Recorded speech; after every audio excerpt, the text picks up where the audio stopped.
being paid by that, so we did. Let's go ahead and get started. Heavenly Father, we're so blessed to live in a community that reaches out when there's a need.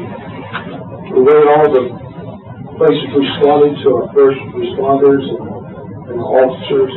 And God, especially to this family that lost his precious child, and is in the presence of the living God today. And be with us this day, God, and bless our Commissioner's Court, God, as they make decisions for our county. We just give you the glory and the praise in Jesus' name. Amen. Amen.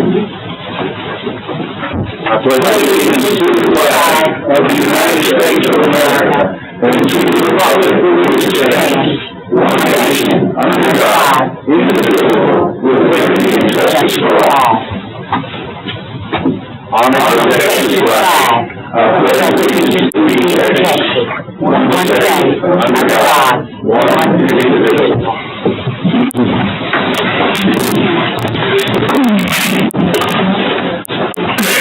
Thank you, Chad. Afternoon. Start here with number 1, open court session for comments from court and citizens on items which may or may not need to be placed on the following week's agenda for consideration. Each person addressing the court may be limited to 3 minutes. Does anyone have anything they want to address that's not on the agenda? I'm the old Rock. As you, Mr. Rock, how are you doing? All right. Well, I want to know how much the overall paid us taxing on the tax investment. Mobile oil? Yeah, for that new pipeline they're going to get to you. Oh. Do you remember that? He's asking about the pipeline agreement that we sent to ExxonMobil. How much? I don't remember off the top of my head. I don't remember off the top of my head either, other than that it has some agreement. Did they pay us enough to pay the taxes for the first year? Where they go 99 years without paying anymore? We did it. It was a lease. It wasn't a tax issue. It was not an abatement. Right. It was. If you're talking about what we handled in court before, and again, we don't normally address the public comments, but just so we're on the same sheet of music, what we did in court before was a lease agreement for their pipeline, nothing to do with taxes. We didn't have anything to discuss about their taxes that I recall. That pipeline didn't go all the way to Kentucky for that new refinery. Okay. And most of this tax abatement mess just pays the taxes for 1 year, and then they go 99 years without paying any more taxes. I understand. If you look at that real close, we got pipelines running all over Orange County, and we're not getting 1 cent off of them. It's true. It's an issue for us. Huh? That's true. It's an issue for us. Yeah. We need to straighten up our books. Is there anyone else?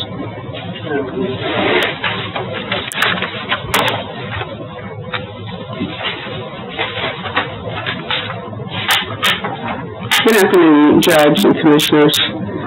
For the record, I'm Rhonda Masters, Outreach Coordinator for Southeast Texas for the General Land Office. And I just wanted to come to reiterate probably some information that you are already aware of, that the homeowner reimbursement program will be opening and launching statewide on Thursday. And I wanted to just make myself available in case there were any questions here from the judge or from the commissioners. It is a new program, a pilot program that's going to provide $100 million statewide for homeowners to seek reimbursement if they have done repairs to their home as a result of the hurricane or as a result of Hurricane Harvey. And we will accept receipts on repairs done from the hurricane up through tomorrow, up through February 27th, up through the program launch date. The office will be open, the regional office will be open in Beaumont at 505 Orleans, and we will have an intake center here in Orange County at the Expo Center. Extra. Yes, but I need to I think it's going to be similar to the HAP program in that we're going to open first in Beaumont, and so we'll be open there Thursday and Friday, and then the following week or the next week, once they see the volume, they will tweak it a little bit and then go out to the satellite locations. When do you expect to come to Orange to the expo? I don't know exactly, and I called today trying to find out if they had a better idea, but it is a program that you can apply online, starting Thursday. You can also, they're encouraging that, and they're also encouraging that you can go to Beaumont. The location there will be open from 8 to 6. Where is the location? It's at 505 Orleans. That's downtown. Downtown, on the first floor. Our homeowner assistance program, that's the regional office there, and they're on the second floor, and the reimbursement program is located on the What is first your floor. hours in Beaumont? They're, from 8 to 6, Monday through Friday. And that's going on right now, or starting Thursday? It's gonna start on Thursday morning at 8. And the cap amount on that per house is $50,000, yes. So I know it's an issue of great importance to all of our area residents, and I want to thank the judge and thank the commissioners for being involved. I know you participated in our conference calls and supplied good information and feedback to us to make the program work for everyone. In response to the conference calls, they had two recently. The first one that we were on, one of the things that came up was reimbursements for small business loans. Yeah. And it's my understanding from Congressman Bannon that the original intent of what they passed was it should have covered that, but HUD is not agreeing with that at this time. What they said on the conference call, anybody got a small business loan, go ahead and apply. What they're going to try to do, correct me if I'm wrong, because I'm pretty sure you were on that call too. I was.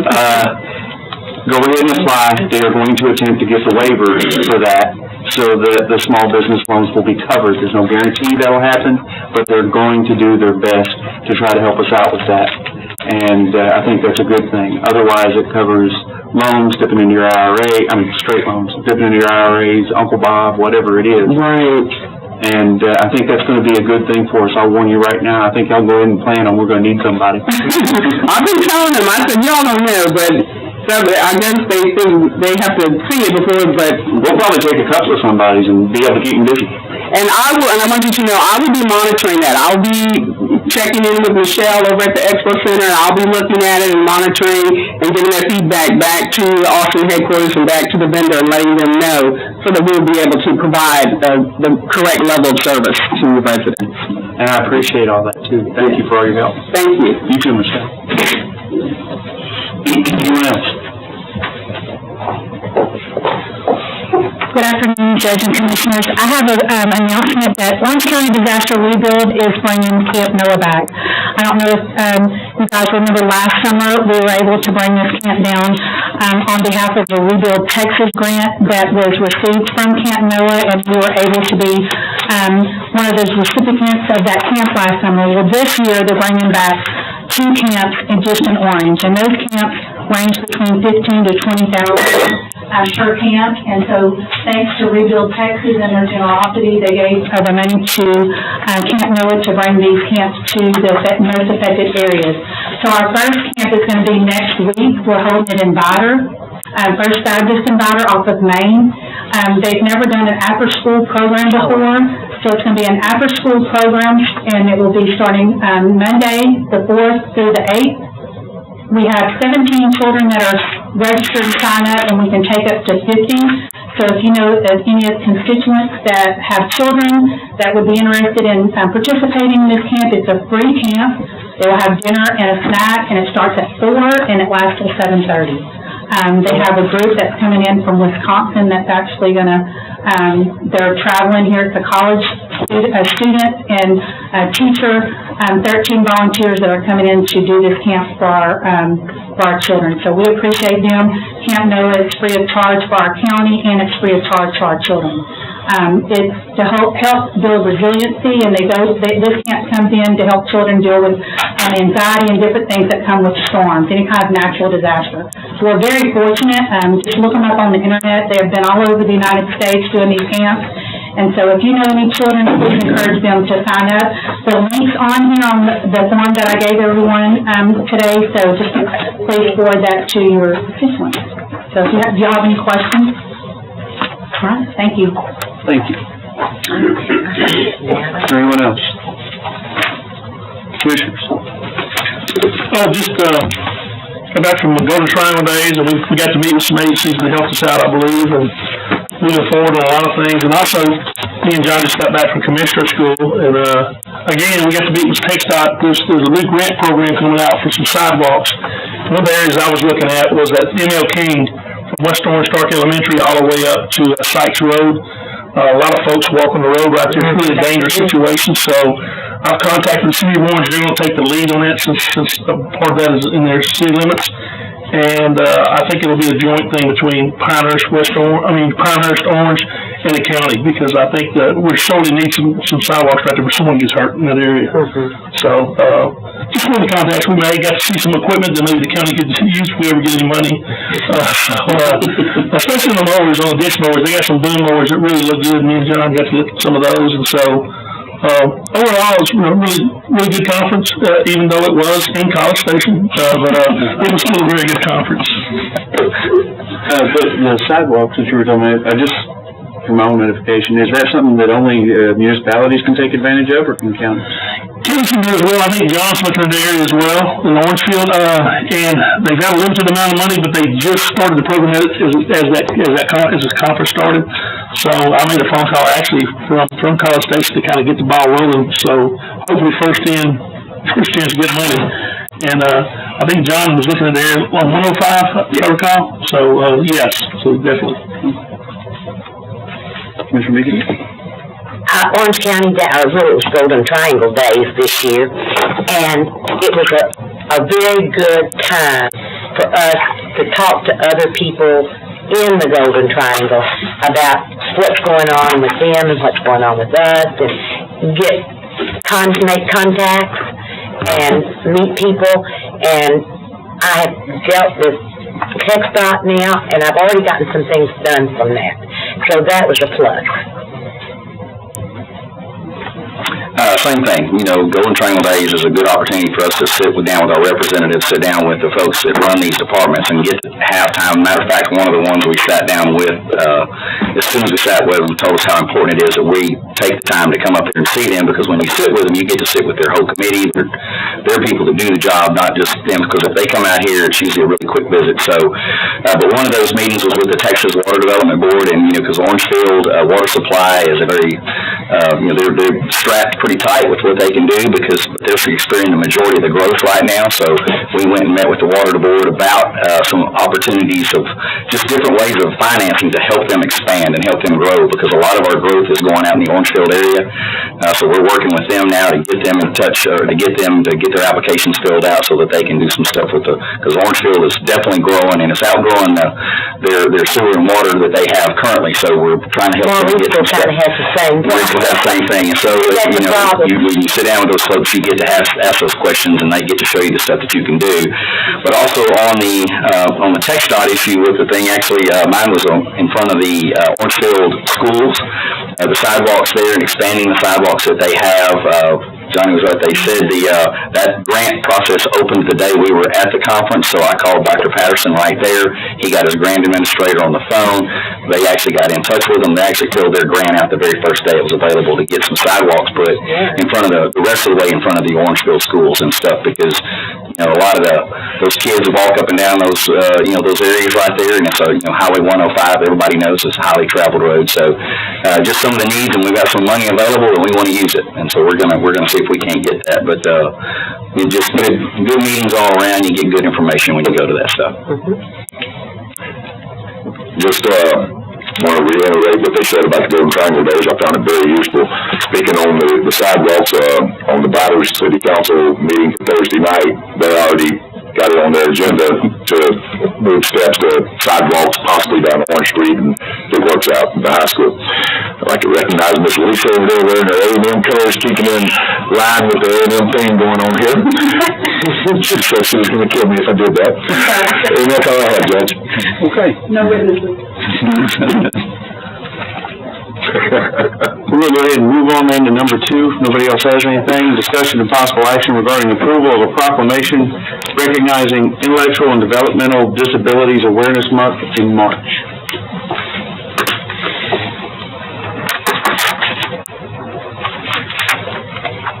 Hi, I'm Lane Cornberry. I'm the Public Relations and Marketing Administrator for Spindletop Center, and I brought Patricia Allen, who is the Consumer Relations Specialist at Spindletop Center, and we just wanted to thank Orange County for recognizing March 2019 as National IDD Awareness Month.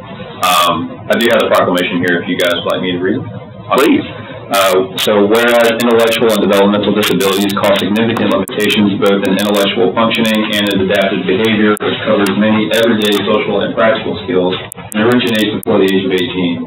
And whereas an estimated 200 million people worldwide, or 3% of the population, has IDD, and whereas individuals with IDD reside in Southeast Texas, and whereas people with IDD want to live, work, socialize, and participate in community life as much as possible, and whereas Spindletop Center serves individuals with IDD in Jefferson, Hardin, Orange, and Chambers counties, and believes in treating all people with dignity and respect, and whereas Spindletop Center will host its annual IDD Fun Day to celebrate the abilities of the individuals we serve on Friday, March 22nd. Now, therefore, be it resolved that the Orange County Commissioners Court recognizes March 2019 as National IDD Awareness Month and call upon all citizens of Orange County to observe this month with appropriate programs and activities to support IDD awareness efforts in our community. And I wanted to let Patricia make a few remarks. Just want to thank y'all, on behalf of the Spindletop Center for the support that you give our center, not only as a professional, but as a parent. I have a child with autism, and the services that our families receive are vital and not only quality of life, but just overall family well-being. So thank you for your support. Thank you, guys. Thank you. There's a lot going on between the entities around here, particularly Orange County and the Spindletop Center. I consider that a really good partnership. I know the Sheriff's Department works closely with you guys, and there's some of the things that y'all help us with. I don't know how we'd handle it without you. It's a huge impact for our families and our community at large. It is. Julie Wynn moved to approve the proclamation. Second. 1 and 3. 1. Hey. 2. Aye. Judge, aye. 3. Aye. 4. Aye.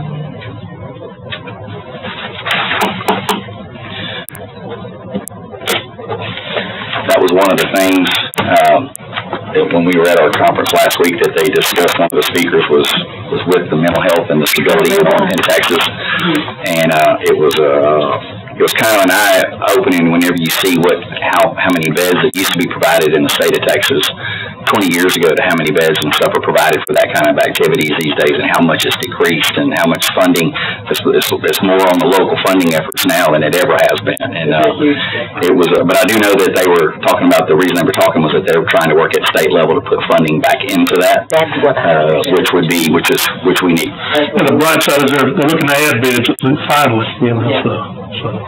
Yeah, we definitely, the money needs to be locally and keep families together and, the services here in our community are not elsewhere. When you think about a state the size of Texas, the number of beds they have at mental facilities, it's kind of staggering. Yeah. Now, hang on just a second. We'll have it all signed and we can get your picture. If you want. I would like one, yes, thank you.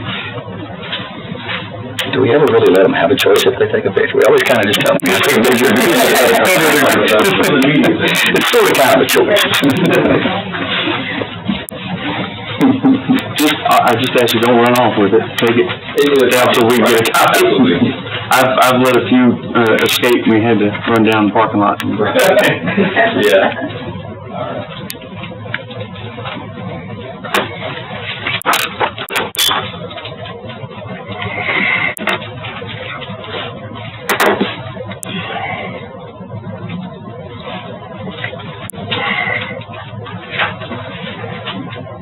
You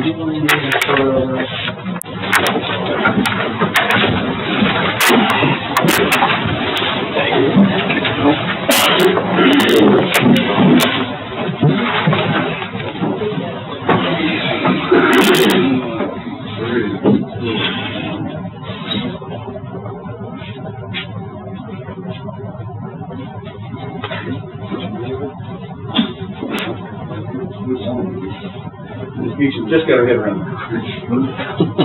You just barely got your head in around the stunning children. He's so tall. And has so much hair. I got you guys, thanks. Thank you. Thank you, guys. Thank you. Well, when we all, make the picture look better, we get all of them to do that, so. I need to do that maybe. Okay, move on to number 3. The closed meeting held pursuant to Texas Government Code 551.071 to discuss with Assistant County Attorney matters regarding pending or threatened litigation.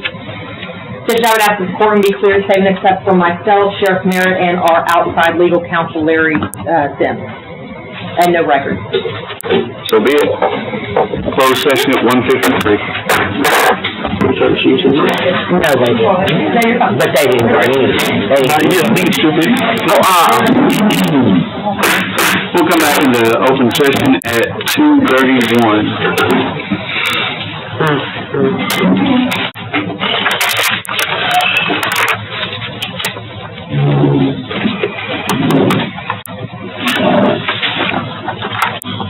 So, number 4, return to open meeting, take any action deemed necessary based upon discussion in closed meeting. There's no action. At this time. Very good, no action. We will move on to number 5. Discussion and possible action authorizing county treasurer to process payroll for pay period ending February 24th, 2019, including all supporting payroll liabilities and garnishment orders. Second. 1 and 2. 1. 2. Aye. Judge, aye. 3. 4. Aye. Number 6, discussion and possible action regarding filing in the Midswood Court revenue received from City of Pine Forest, check number 2071 for $453.90. These funds are reimbursement for road materials. Anything on that? Motion. Second. 4 and 3. 1. 2. Aye. Judge, aye. 3. 4. Aye. Number 7, discussion and possible action regarding release of pledged collateral from the Federal Reserve Bank and authorizing county treasurer to sign release as follows. CUSIP? C-U-S-I-E? CUSIP? Am I pronouncing it wrong? Okay. 2KTO, an amount of $385,000. These pledges are over the required collateral needed as of the current date. Simple rollover. This is collateral that our bank has on our deposits, and they're wanting to release this, and they're only collateralized for like $4.3 million, so they've got plenty of collateral. Okay. So moved. Second. 1 and 2. 1. 2. Aye. Judge, aye. 3. 4. Aye.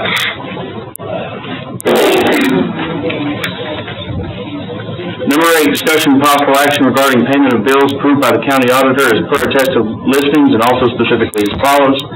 A, $75,296.96 to the Texas Association of Counties Health and Employees Benefit Pool from the General Fund 001-101-51270 for group medical, dental, life, and retiree insurance under the age of 65 for February 2019.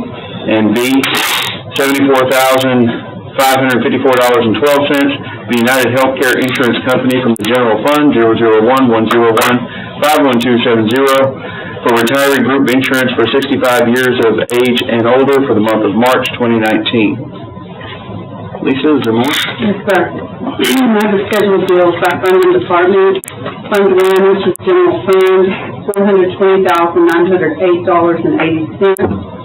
Fund 2, road and bridge, $11,476.57. Fund 3, mosquito control, $565.08. Fund 6, adult probation, $12,597.02. Fund 34, airport, $5,908.50. And other funds, $5,677 for a total of $452.97. And the debt service payment. Yes, and the debt service payment of $312,982.25. You wish, I know. Would have been good. Move to pay the bills as listed by the. I second that. 1 and 2, 1, Aye. 2, Aye. Judge, aye, 3, 4. Number 9, discussion and possible action regarding the adoption of a special budget in accordance with the provisions of Local Government Code 111.106, funds received after the adoption of the 2018-19 for recovery from the 2015 spring weather flood FEMA 2015? I don't know why I was thinking 16. 2015 spring weather event flood, FEMA DR 4223. I guess that's going to be our project worksheet 467.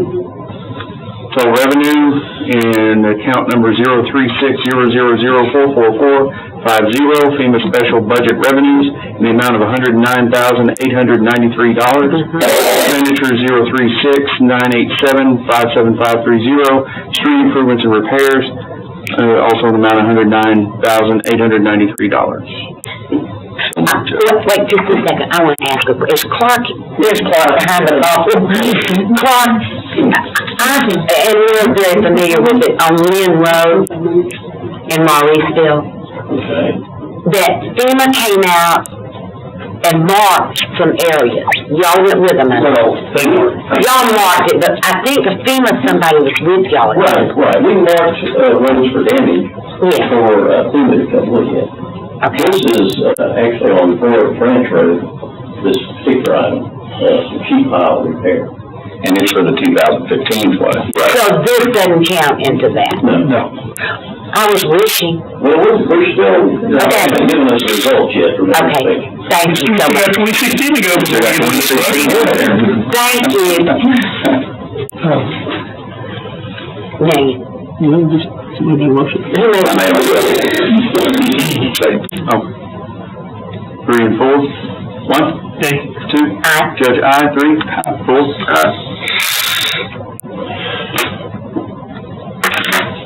Number 10, discussion and possible action to approve the appointees for Orange County Historical Commission Board as per listing, which will be filed for record in the Orange County Clerk's office. Yeah, Betty.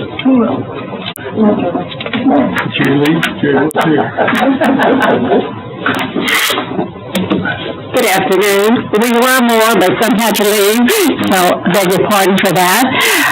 You have the names of who's going to be reappointed? Would you like me to read through them, or do you want me to read through them, or do you want to? Well, we're not all here, yeah, but let us know if we've all been reappointed. No, you're quite right. Before you do, would you identify yourself for the county clerk's record? Can't hear you. Would you identify yourself by your name? Okay, I'm sorry. My name is Betty Harmon. I'm Vice Chairman of the Orange County Historical Commission. Our Chairman, Jerry Pennington, had to leave. He had a case this afternoon. And these are the members. Leslie Williams.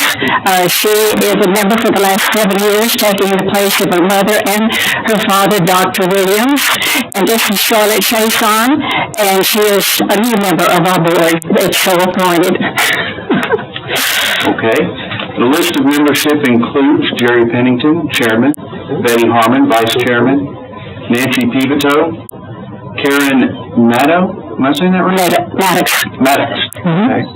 Leslie Williams, Margaret Toll, Jane Long, Bo Henley, Sylvia Bland, Dawn Burley, Tanya Barnwell, Jack Smith, Bruce Lockett, Cecil Broom, Mary McCoy, Johnny Trahan, Henry Lowe, and Charlotte Chason. Yes. Is that correct? That's our list, yes. That sounds like a pretty good list. I'm sorry? That sounds like a very good Yes, yes. 4 names. I do have an invitation for you, if you'll allow me after you vote. Hold on, he's saying that the name. I know Sarah Beth Baines is one of them. Sarah Beth, one of them, Who's your right hand? Leslie, Sarah Beth. I said, Brady said it was. No, wait, You're not confused with the orange, no, you're confused with the Historical Society. We're the commission that represents Orange County. Okay. We do the historical markers. Okay. Then I make a motion, we accept. I think she's not done. Oh, I thought she was, I thought she was. Oh, are you done? I'm sorry. I just have an invitation to give y'all, let you see what we do.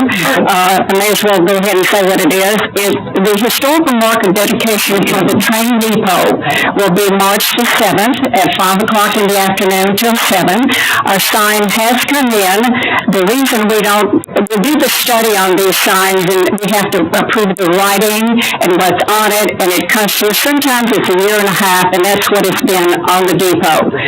We have a team in our commission that gets together and we assign the work that needs to go for whatever we take on. And so that's why it takes us so long. But we are a dedicated group and we work for the county. And we are represented in each one of the cities within the county. Judge, I want to make a comment before we start the vote. Orange really does have some very interesting history. It does. Some of it good, some of it not so good, but Yeah, because I can go back to my ancestors who landed on that river out here in 1827. and so it's good that we preserve that history, and I think all the work you do, Leslie, especially your dad Oh, yes. was a pioneer on doing all that. Yes. And he put together stuff that if it had not been for him would have been lost, so we appreciate all the work that he did. And I very much value our history, and I thank y'all for all that y'all do. And the depot has also done a lot with the pictures on the walls and all that. Yes. Documenting, which I think is good. It's a wonderful building, and we're so blessed to have it, because so many clubs and organizations are renting the building to have everything that they're having.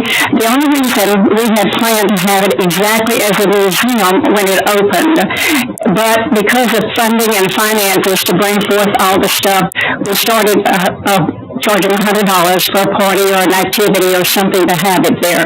So that's how we're making some more money to let it go. Okay. So, is now the time I can make a motion? I want to make a motion to accept their appointees for the Orange County Historical Commission Board. Thank you. 2 and 1. John, thank you. 1. Hey, 2. Aye. Judge, I, 3. 4. Aye. Does Leslie have permission to hand you an invitation? Yeah. I would appreciate that. Thank you.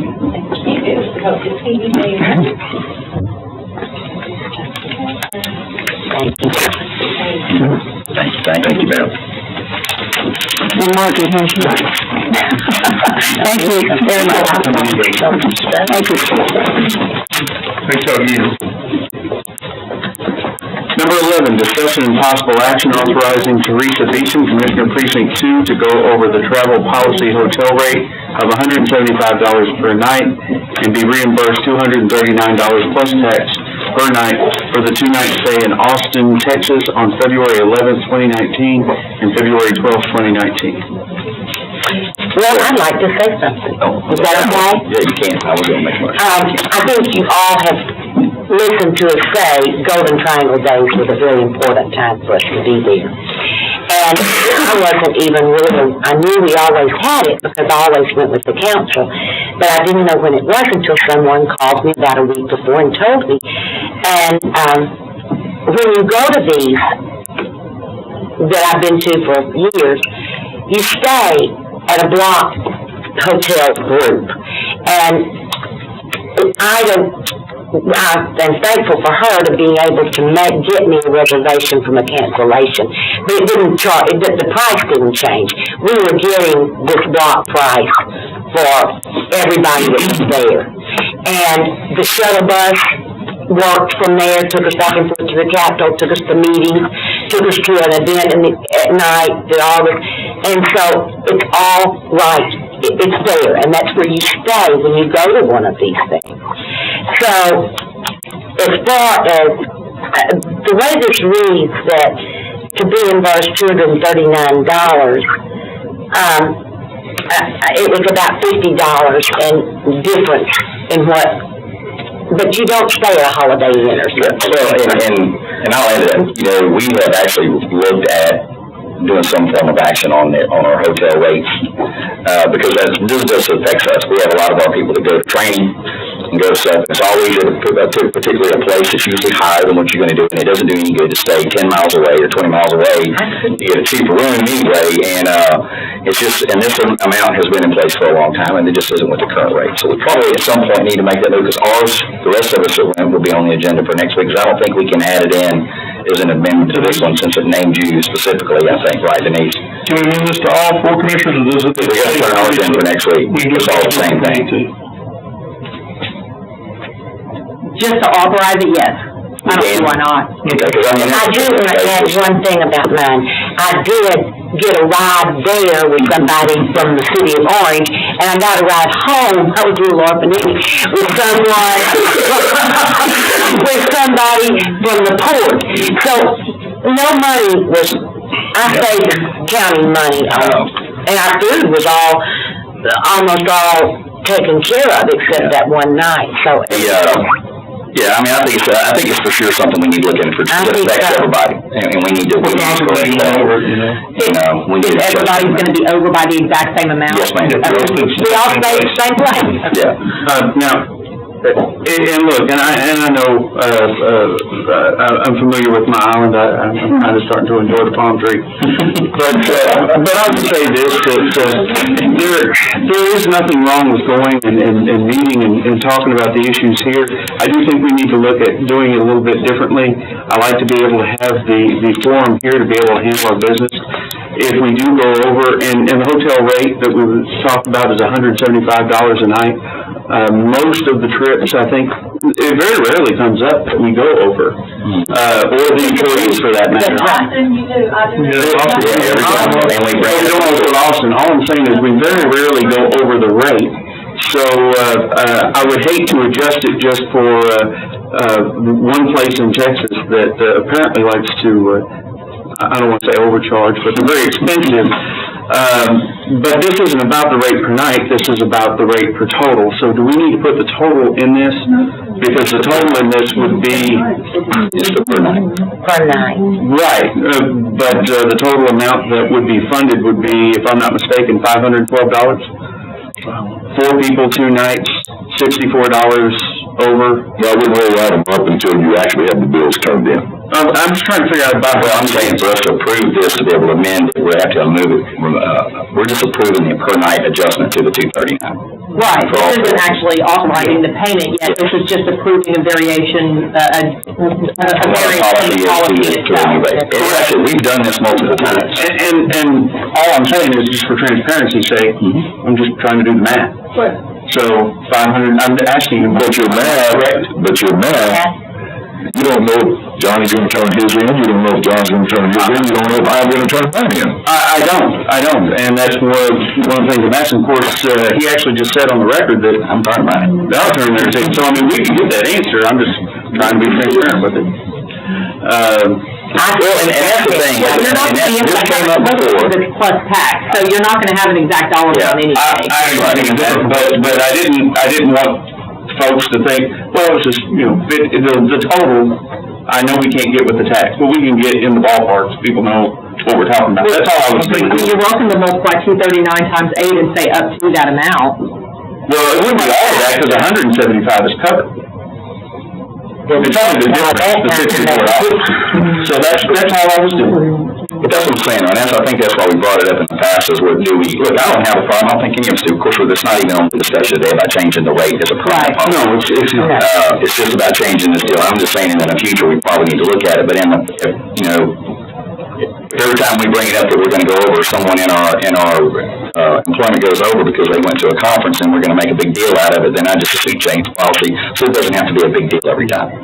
And that's kind of that would be a future motion that we would have to do. This one is just about this particular stay, this particular conference. Right. Yeah. Commissioners, I'm sorry, I amend the motion to approve all 4 commissioners' rate from the $175 per night to be reimbursed at the $239 plus tax rate for the 2-night stay in Austin for Golden Triangle Days. That's sufficient. I think so. A second? Second. One. Okay. Two. Aye. Judge, no. Three. Aye. Four. Aye.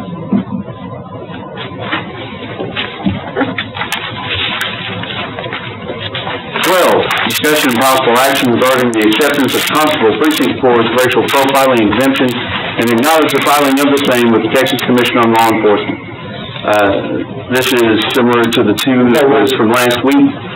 The constables, as discussed last week, are exempt from the racial profiling reporting. Well, I make a motion that we accept the Constable's Precinct for racial profiling exemption. I'll second it. 2 and 4. 1. 2.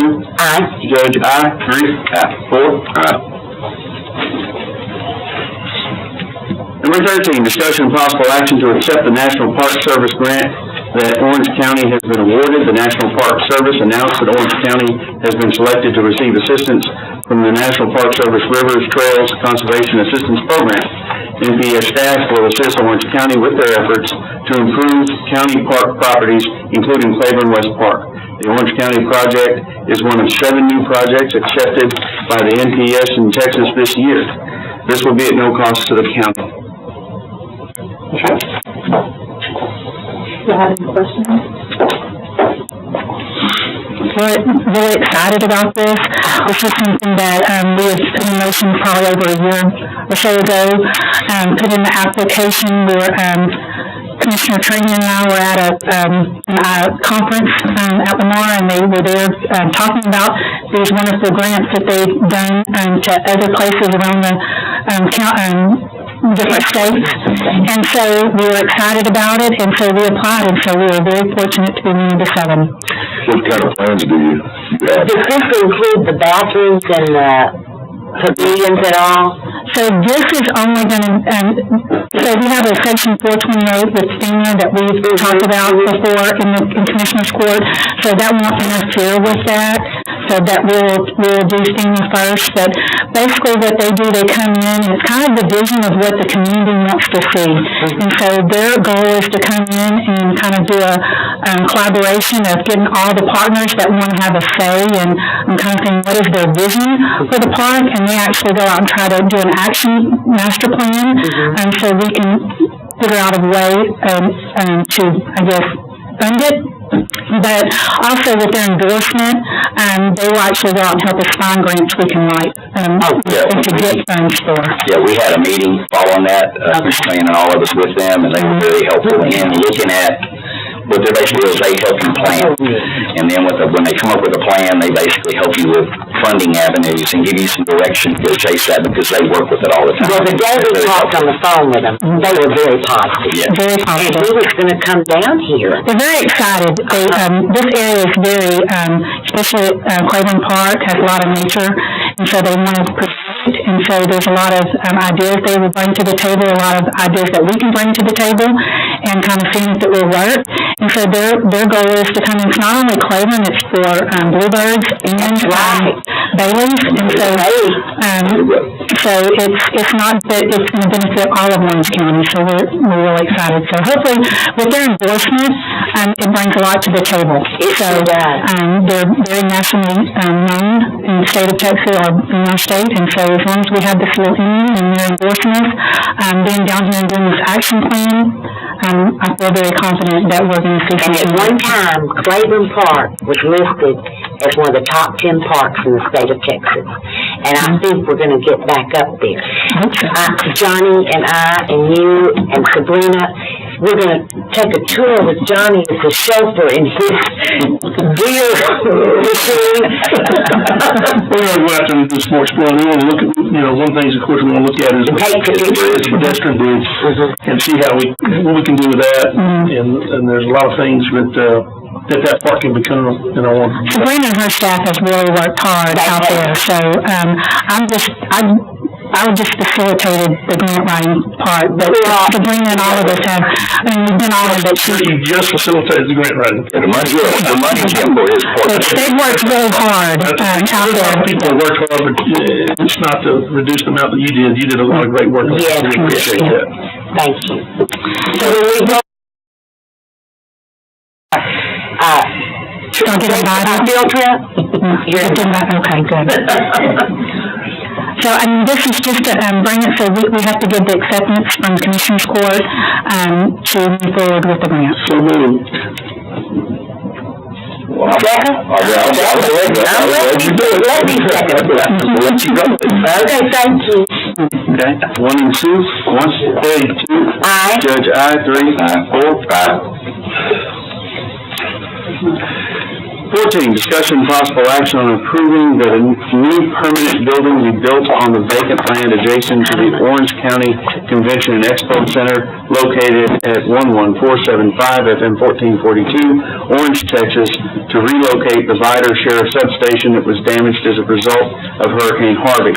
The project is associated with the Orange County FEMA Public Assistance Program. As part of the project, FEMA will be notified that the current building will be demolished.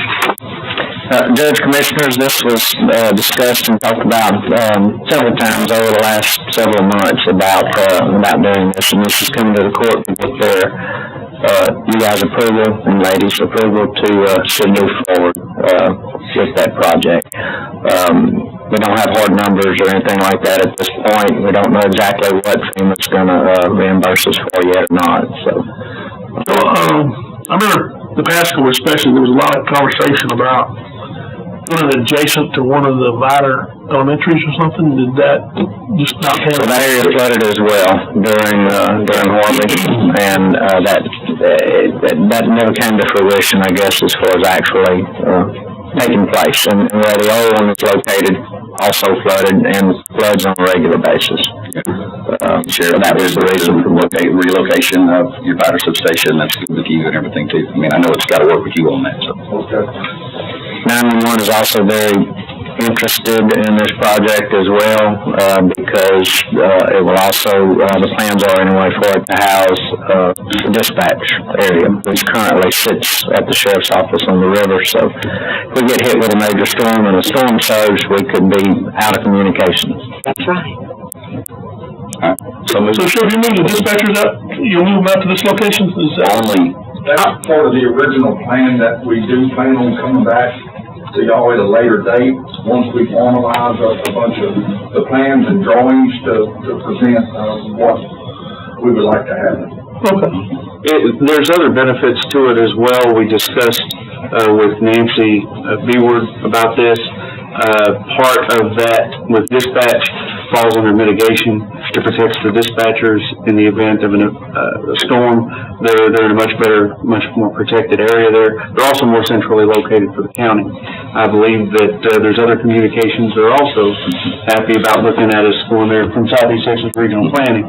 Yeah. And you know, there's no perfect solution in this world, but I really like the idea of having this facility in a place where it's safe, where it's accessible, where it's in the hub, and well, you can speak to this better than I can, but one of the most important things to set up in a disaster is communications.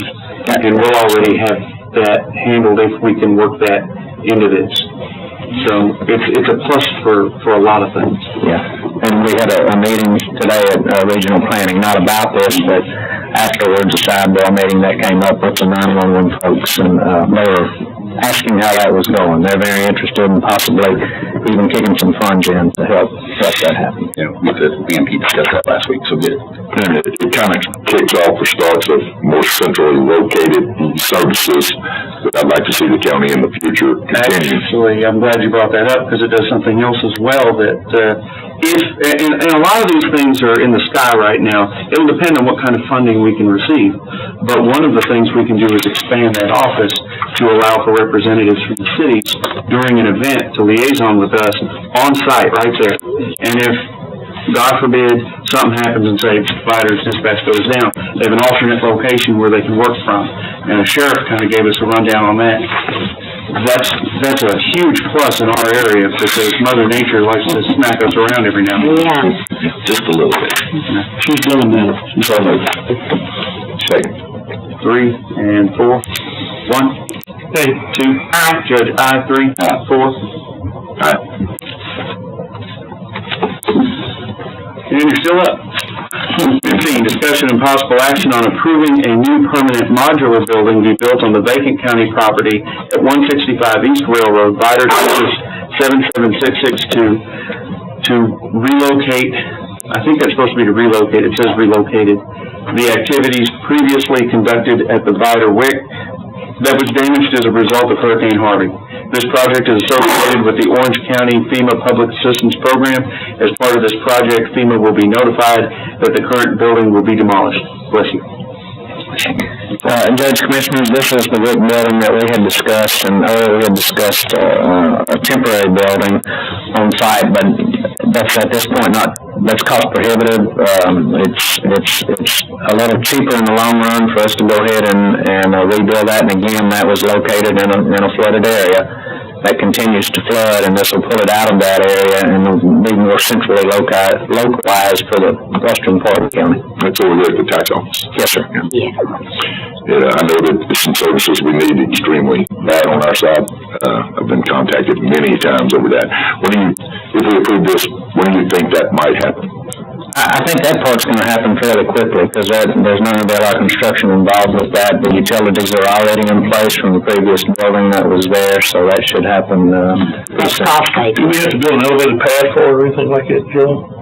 You'd have to ask Kirk that. I would imagine we would, to be able to sign something. Everything. I'll make a motion, we Second. approve this. Oh, I'm sorry, I was just gonna add that we did look into the portable a temporary facility, and ran about, $33,000 a year? And it would be in the way of building the new one. Right. Whereas a modular building can be put up fairly quick, and we're not out the roughly 33,000 or if it's 2 years, 66 grand. Right. And we'd have to eventually build a solid building anyway. Exactly. So that was the cost savings. Do it right. I'm sorry, 4 and 1, 1, 2. Aye. Judge, aye, 3. Aye. 4. Aye. Joseph? Discussion and possible action on approving that the Mauriceville Commissioner's Office and Sheriff's Substation building located at 11867 Highway 62, Mauriceville, Texas, be repaired to pre-Hurricane Harvey footprint. This project is associated with Orange County FEMA Public Assistance Program. Judge, Commissioners, after the meeting and several months of discussion on the Precinct 2 building out there, that's what the final plan came out to be at this point. So this is to move forward with that project as well. Okay, I just want to interject something. First of all, I'm so glad that the sheriff's office is going to have a little substation out there, and the people in Mauriceville are ecstatic over that. And I think they are glad that the commissioner is going to be out there. I originally wanted it someplace a little bit more centrally located, but it was going to cost more money. And by doing this, and that building, because it was left like it was for so long, the joists are even rotten. I mean, I've been out there a couple of times to meet with the men that are working on it. But we're saving money by redoing this building, and we're going to do it right, and it's going to be a plus to Mauriceville, and I'm glad I'm going to be there. Thank you, Joe, for working with me. You mentioned the other meeting going on in reference to this one. Just for complete transparency, there is another meeting going on at this same time. Ms. Beaver is looking into a potential pile or pocket or parcel, I don't know what you want to call it, of money with regards to this building. The problem is if the money comes out to be, pick your number, $200,000. Well, we would normally be required to pay 25% of that, which would put us over what we're estimating fixing this building as it stands right now. But just so you know, if something does new come out of that, we'll bring it to you'll bring it to the court's attention. Yes, sir. Oh, and I want to share this one other thing. I have been sleuthing around in Connie's warehouse, and I have found that we're not going to have to pay a huge amount for furniture for my office. I found desks and some chairs that somebody else didn't want, but someone else's trash is another person's treasure, and that's kind of how this worked out for me because it's nice looking. So I'm saving the county money there. The only thing I'm requesting, and that'll be later on, is a new chair for my desk. And a phone. So moved. This is a beautiful motion. Yes. 1 and 7. Second and a second. Let's use your office. Okay, my office, I didn't know if I was Okay. appropriate. 1 and 2, 1. Hey. 2. Aye. Judge, aye. 3. 4. And 17, discussion and possible action on approving the memorandum of agreement between the Texas A&M Forest Service and the Regional Incident Management Team member and the participating employer. The agreement is to allow the participating members to be part of an incident management team and authorizing county judge to sign same. Judge, Commissioners, spoke about this last week for the two that weren't here. Basically what this is if you recall during the 2016 floods, we just pulled the trigger on that, and we have a regional incident management team that backs everybody up in our region. We're a pretty close-knit group, and they came over and helped us, and what this memorandum of agreement is it's under the Texas Forest Service, because they're the umbrella agency for the state, Texas A&M Forest Service, excuse me. State Forest Service. That's under that umbrella for the state. So, and what this is, the agreement is the court's allowing us to be part of that team. And if we do, we're not obligated to take any calls by any means, but it allows us to respond, if needed to be. So, Judge. 3 and 4. 1.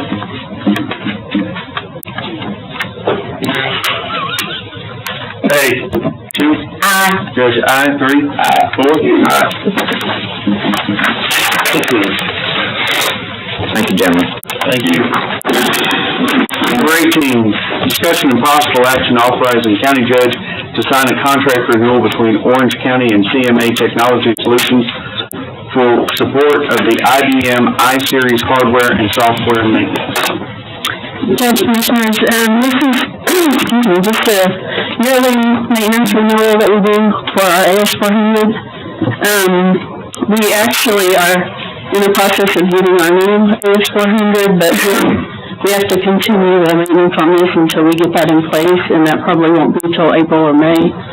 So, I did talk to them about what happens with this renewal, and we can cancel with a 30-day notice, and then they'll refund us back the money that we didn't use of the 1 year. So we'll get some of this money back once we get the new AS400 in place. And the cost right now for this is $10,040. With the new 400, it comes with 3 years included, so we won't have to worry about that for Maintenance or anything.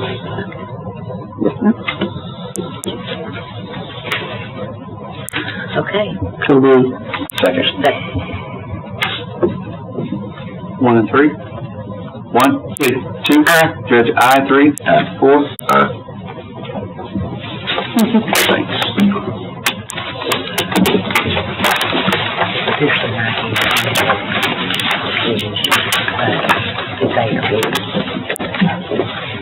19, discussion and possible action to revise policy 370, retirement benefits. Good afternoon. After many meetings and discussions, there's been a consensus that the retirement health benefit that Orange County offers to their retirees in policy 370 needs to be re-looked at. There were some major changes in the 2006-2017 years, and one of the main concerns was the sliding scale. And after understanding what I think the court, after meeting with all of y'all and many employees and department heads, the consensus was the sliding scale was not really going to work. And unfortunately, we have had some people retire under that, and it's going to maintain for those people that have retired, even if it is changed here today. We have to make that statement. But today we're bringing before you 2 options for the policy, and both options have the sliding scale taken out of it. If it's not what you want, then we'll skip and we'll go another way. But we're going to try this today as to what I think y'all are telling me. So in option one, with the sliding scale out, I'm gonna go over,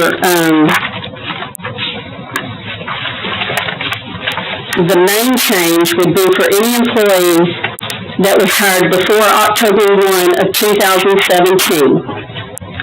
That would be going, like, people like to say we grandfathered them back in, but I don't like saying that because I just don't like using that word grandfather. So for the eligibility to receive 100% county subsidized health insurance, if you were hired before October 1st, 2017, you would have to be a full-time employee at Orange County and meet the eligibility requirements with TCDRS as an active employee of Orange County, and to begin the monthly annuity with TCDRS at the time the employee leaves.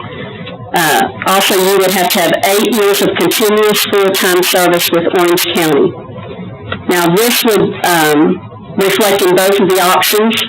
That wouldn't be a difference in the options. That reflects in both of them. So the difference would happen if you were hired after October 1st of 2017. Now, option one is what was adopted. Don't get me with dates because there's so many in my head right now, but this is what was adopted at a prior Commissioner's Court was the employee who retires before the age of 60 are not eligible for any retirement health insurance benefits regardless of their years of service.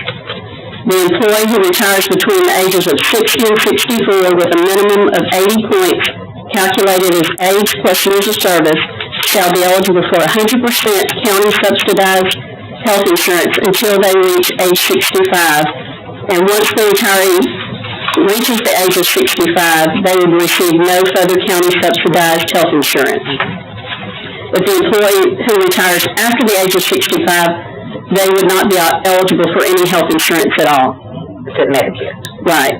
Now, there would be these requirements as well as they would have to take the annuity and be eligible with TCDRS. And please stop me if I'm going astray, because you know how I am. So option two is something a little different than those requirements. I think it kind of opens it up a little bit more. So if you were hired on or after October 1st of 17, the employee who retires before the age of 55 are not eligible for any retiree health insurance benefits regardless of their years of service. But employees who retire between the ages of 55 and 64 shall be eligible for 100% county subsidized health insurance until they reach age 65. Then once that retiree reaches that age, they would not receive any further county subsidized health insurance. And then if you retire after the age of 65, you would not be eligible for any retirement health insurance benefits regardless of years of service. That's straight in my head, but I know I think differently. Are there any questions or anything to add? I do have a typo, I'm sorry, that I think I want to make sure, it's in option two. Oh, and option two would also have at least 12 years of continuous service. That's where the typo is, if you look at, It should say on or after. it says have at least, you said the number you written, or it's written 10, but it should be 12. Right. And then it says 12 in parentheses, so I just want to make that correct. Mine says 12. Well, it says, read The word says 10, the number says 12. Right, but it would be 12 years. It says at least 10, but it has 12 in numbers. Right. because it should be 12, though. It should be 12. I want to make that correct. Okay. Well, I have a question. You said that the sliding scale. Can you, yes, step on up. My name's Darrell Reed. I'm here, my wife's Annie Reed up at the clerk's office, and she asked me to attend since I have a little bit of knowledge about retirement benefits. You said, what was the difficulty with the sliding scale? You said that wasn't workable? Actually, I think, some of us brought it forward because we did not agree with the sliding scale.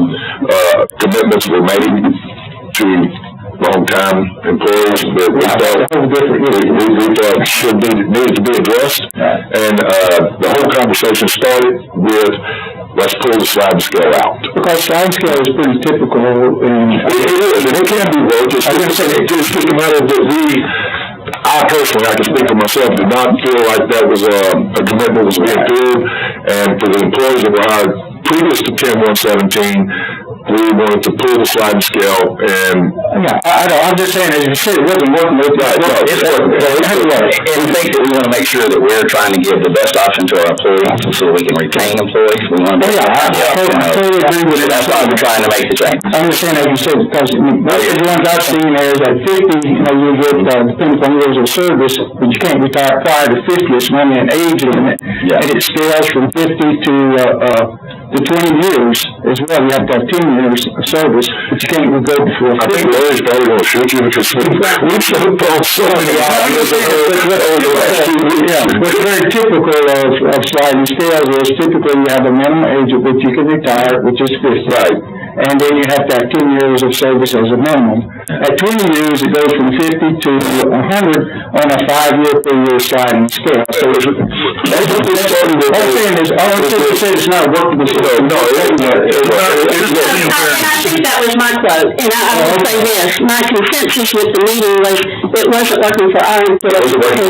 Our employees were hired under a different idea. Yeah, well, that's the thing when you're Right. Okay. And I'd also like to clarify that when we say it's taken out of the policy, the sliding scale is actually still in the policy, just limited to between certain dates. Those who are fired under that Right, policy. because we can't change those. Exactly. Okay. And again, like I said, I just wanted to be clear Commissioner Viator stated, but we're trying to take care of our employees. We're trying to get back to a percentage to where we can take care of them. We want to be able to hire people. We want to be able to hire some people with experience, but then they have an option to be able to. And I think companies were not meant to. okay, and I think that's I mean, I know And also retain people that are here, because believe it or not, some of the older people in the workforce have a lot of that experience to be mentors to the new people that come in, and that age and experience are invaluable to the county, to any company, to anything. That's right. And one of the, and I'll make the motion here in just a moment if somebody else hasn't, but because I know we beat this to death, but the 55 and the 12, the 55 years age and 12 years service, one of the reasons that I leaned really heavy on that, because I want to be able to also, because I know there's been a lot of talk about hiring our military and the opportunity to hire those and to be able to get those folks, and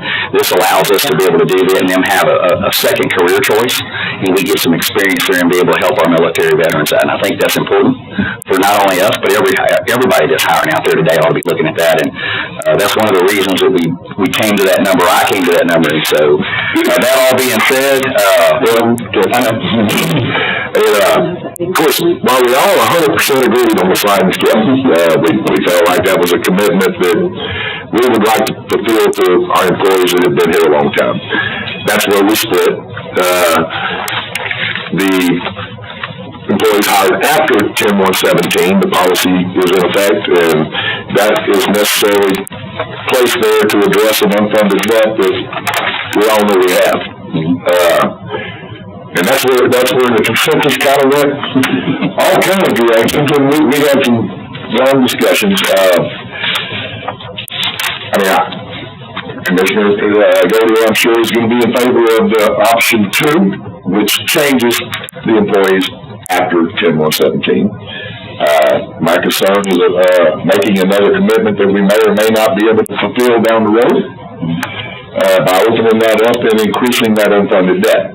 So that is the only difference in the two options, is some changes to the employees after 10/1/17. Yeah, and I will just say, because you're exactly right, but I think that the changes that we made with the after 65, to where we're no longer funded because they can go on the Medicare, Medicaid option, that, when you look at it over time, and if I had my numbers in front of me, I could tell you the exact amount, but that saves us millions of dollars towards that unfunded debt.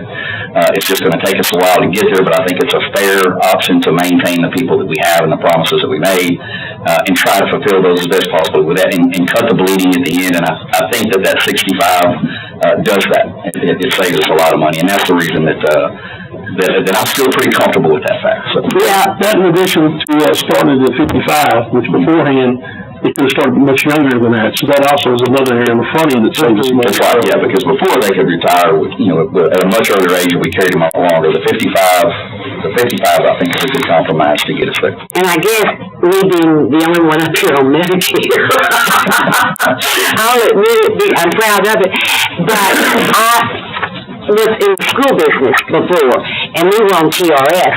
Well, when you retire, you have an option. You get Medicare, of course, if you're 65 and I was 66, but you get that option. If you want to keep TRS, that's all well and good, but you pay for it. So it's really a Medicare with a supplemental that I pay for myself, and it's not cheap. So, I mean, we just have to make allowances for that, I guess. Well, can I make my motion? I'd like to ask some questions, thank you. First, real simple, because we got a lot of people here that we've gotten off into the weeds, and I want to keep this, where it's a little bit more understandable. We have two options in front of us. The only difference between the two options, and I'm saying this, please correct me if I'm wrong, I'm trying to see if I'm right, is the Group C, employees hired on or after October 1, 2017. It's a sub C. That's the only difference, that and anything that refers to that. Well, and the sliding scale will no longer be active, and those employees that are hired, I think it was September of 16 to October 1st, 17, that were part of that the sliding scale is no longer active, so it is different for both of them, for any grandfathered employee. The difference between the two, I just want to know the difference between the two options. I know they're all different. Yeah. With regards to getting rid of the sliding scale. So the only differences we're looking at here, and because I think this is so important for employees, if you don't mind, I'd like to take a second and read these out, and then I'd like to ask if any of the employees or employee spouses that are here, or anybody, would like to give their opinion on this. Option 1, Group C, employees on or after October 1, 2017. Number 1, employees who retire before the age of 60 are not eligible for any retirement health insurance benefits regardless of their years of service. 2, employees who retire between the ages of 60 to 64 with a minimum of 80 points, calculated as age plus years of service, shall be eligible for 100% county subsidized health insurance until they reach 65. Once the retiree reaches the age of 65, they will receive no further county subsidized health insurance. And 3, employees who retire after the age of 65 are not eligible for any retirement health insurance benefits regardless of years of service. That's option 1. Option 2, C, Group C, employees hired on or after October 1, 2017. 1, employees who retire before the age of 55 are not eligible for any retirement health insurance benefits regardless of their years of service. 2, employees who retire between the ages of 55 and 64 shall be eligible for 100% county subsidized health insurance until they reach the age of 65. Once a retiree reaches the age of 65, they will receive no further county subsidized health insurance. And 3, employees who retire after the age of 65 are not eligible for any retirement health insurance benefits regardless of years of service. And anyone who hires on before October 1, 2017, it's the old rule. Right, but also that they have to have 12 years of continuous service. So if you go to page 2 under eligibility, page 2, it is page 2. We didn't run, I guess they don't need to. Well, that's the part that you. That's what made typo correction at. Right, page 2. So 55, so number 2 would more accurately simply say, employees who retire between the ages of 55 and 64 that have 12 years of continuous service with the county shall be eligible for 100% county subsidized health insurance. If they meet eligibility to CDRS. Right, we have to retire, so. Right, cannot be terminated. Through age 65. Okay, I appreciate that. I just wanted to clarify that. So really, we're making the window instead of 60 to 64, we're making it 55 to 64. And 12 years of service. So, now, anyone who works here or is related to somebody who works here or just has a strong opinion, Mr. Rothrock, anybody, you're welcome to come up and go ahead. Either one of you. Well, no, We gotta get you to come up here, though. She didn't want to do it. She didn't want to. I don't blame you. No, I worked for the sheriff's office in Showing Death. Thank you. I was the one that got hit between the eyes when the previous judge, because I came, 12 years ago, and I'm 56, and so it did affect me. Yeah. And now you're asking me to pick which one between the two? Oh, that's But you would fall under the one 8 years. You wouldn't have. Yeah, you're pretty good. grandfather. You're definitely kind of that. Yes. So I won't even have to think that. You're not prior to 10/1/17, But I do want to thank y'all. but we'll put yours back to where you were. And I will be up here, I will say thank you for doing that, because I will speak for other ones that couldn't come up here today. Well, we thank you for working for our county and doing a good job of sticking with us. Thank you. You know, and I don't want to say that, whether we talk about the previous course or not, that's not our deal. I'm not going to say they did right, they did wrong. We all got our opinions on that. I just know that it's affected our hiring, it's affected our retention, and I want to make sure we correct that. That's what we're trying to correct. And I agree with that. Okay. I do this. Thank you. I'd like to say something, and I want to make clear that when I speak now, I'm speaking as Denise Brion, county employee, and not legal advisor to Commissioners Court. So this is in my capacity as a private employee, so this is not legal advice, but speaking as someone who was an employee prior to October 1, 2017, left for a different job for various reasons, and then was asked to come back, and I came back after October 1, 2017, but this policy change, which had been made, but was not published, was made in court, but was not put into the policy manual. I understand some people came after October 2001, or October 1, 2017, and they were told about the policy change. Some of us were not, and some of us relied on the retirement policy being what was represented when they made the decision to come back to the county and to stay with the county, leaving a very good job. So I think that I don't have a problem. I recognize the unfunded liabilities and the need to protect the county.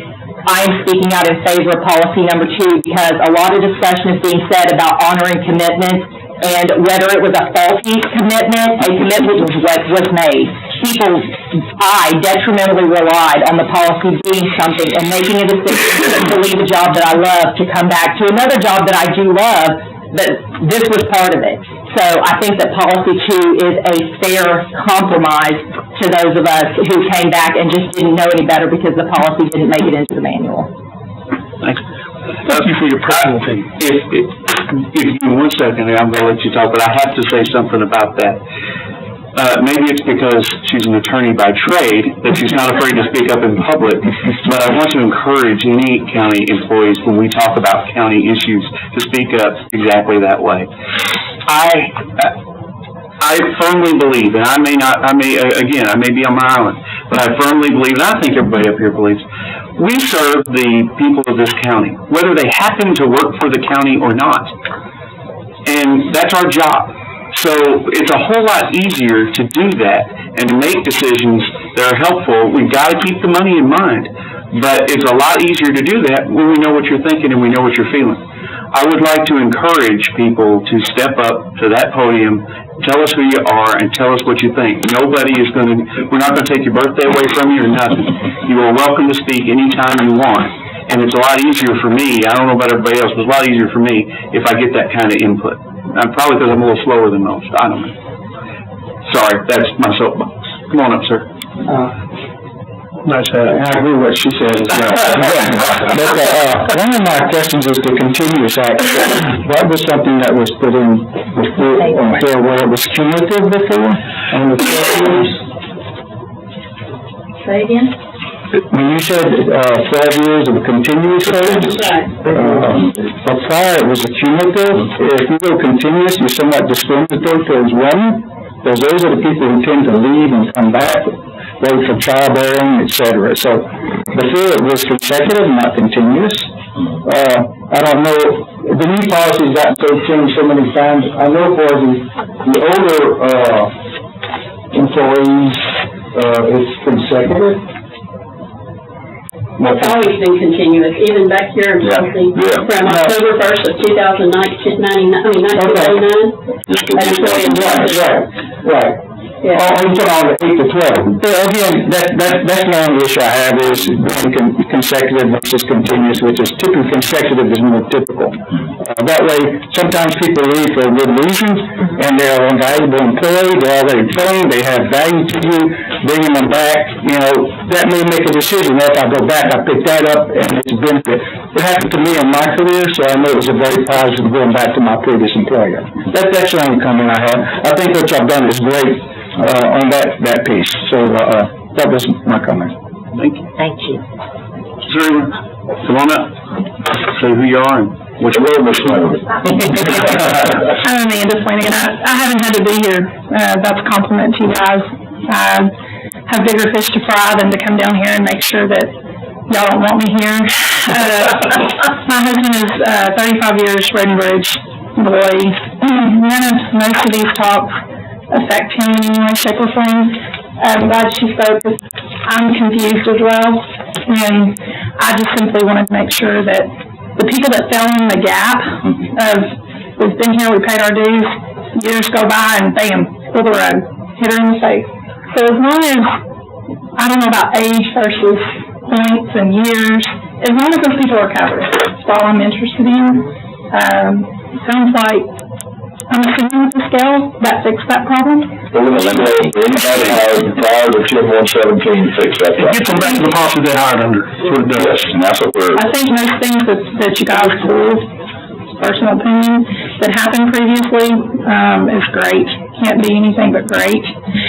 I'm hoping to see more things. I'm gonna ring phones and rattle cages regarding buyback on vacation time and sick leave. I'm gonna be a big fan of reinstating for, to me it's spread out. I know it's not on the agenda, but, I'm gonna request at some point, somehow, either by phone calls or whatever, that it get back on the agenda. I think everybody got caught blindsided with that new policy that went into place, and you had people like my husband who never take their time, had a motorcycle accident, lost his time to sick leave, and then got caught in wherever you're at, you're frozen. So at some point, I'm hoping y'all will readdress that, because it's sprinkled in. How you pay that back is sprinkled in, but it's huge incentive for the employees to stay here, to build their sick time, to not burn through it. The comment was made, well, surely they'll be honest and not call them sick when they're not sick. Well, you just took away all their incentive. So I don't know that honesty would come into place. If I were an employee, I'd probably be sick a lot because I'm getting old. But at any rate, I just wanted to thank y'all for starting to fix some of the things, repair some of, mostly the morale. My husband dreaded going to work, hated his job, wanted something different. My ex-husband is Sheriff's Department, 23 years, loves his job, and I think both of those gentlemen do, I think, an amazing job for this county. They're married to this county, they love this county and the people in it, and they ended up looking for an out. Just any way out, going to work miserable, needing something different, and they're starting to think maybe just maybe we can stay at this place, so. Well, I think that all of us sitting up here are trying to get there, and I think that, I'd love to say that this was my line, but it's not. I think the guy that owns Virgin Airlines was the one that stated it, but it's true, is that he made a comment, he says, I don't worry about keeping my customers happy. He said, I worry about keeping my employees happy because they keep the customers happy, and that works for us. They're the face that they see, the road bridge guys, everybody. I mean, I can name every office because that's the tax office, that's the face they see, the sheriff's department, the people out there, and having some sense of comfort level with your job is huge in how you do your job. Well, you have 20 years of service, you have knowledge, and you take pride in your work, and you're not going to fill those seats with warm bodies, and that's all you're going to have if you don't have these kinds of perks, quote unquote, in place for them. And I think y'all recognize that, and that's wonderful.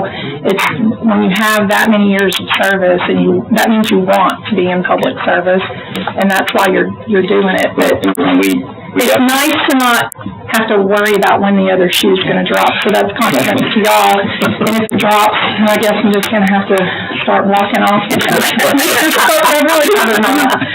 you. Thank you. Now can I make a motion? Is there anyone else that you don't know? How is that possible? How is that possible? Because I already wrote it.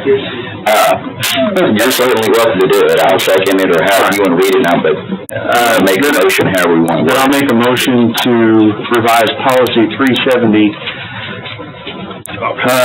as presented by the Human Resource Director, Lori Ardwine, option 2, with the caveat that we correct the typo D1A2 to say 12 years. And on, hired on, or after.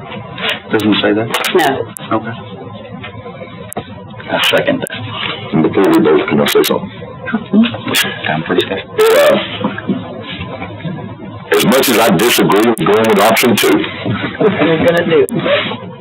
I think it, as you all know, that I 100% support the pulling of the sliding scale from employees. And I support that effort so much, I'm gonna go against it on my better judgment for the changing of the policy for those after 10/117. So if you would like to start the vote, Judge, go ahead. Okay. First of all, to see, yes, Commissioner Three. Before we do it, Denise, are you good with the wording of the motion? Yes. Okay. Judge 3, 1? Judge 3. Okay. A, 2? Aye. Judge I, 3? Aye. 4?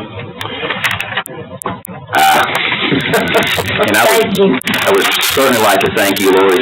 I know that, and Chrissy and Denise and everybody that served on this committee and helped us trying to get to a place that we could live with and was good for our employees and good for the citizens because, they pay the tax bills. Well, I just want to make a comment that there's a lot of people that say commissioners work part-time, and come to my office, because. She likes to go I want to specifically say thanks to Denise and to Christie's office. Christie and Becky both have always helped so much with our policies, and I cannot go sit down without saying, if it wouldn't be for Lisa and Moynihan in my department, they are the ones that we are able to get a lot of stuff done. Thank all of y'all for your patience with us sitting up here. Figure this out. Yeah, could y'all, reread what option is again? Yeah, please. Sure. The entire policy or just the difference? Because it would take a while to go through, but I don't mind. Okay.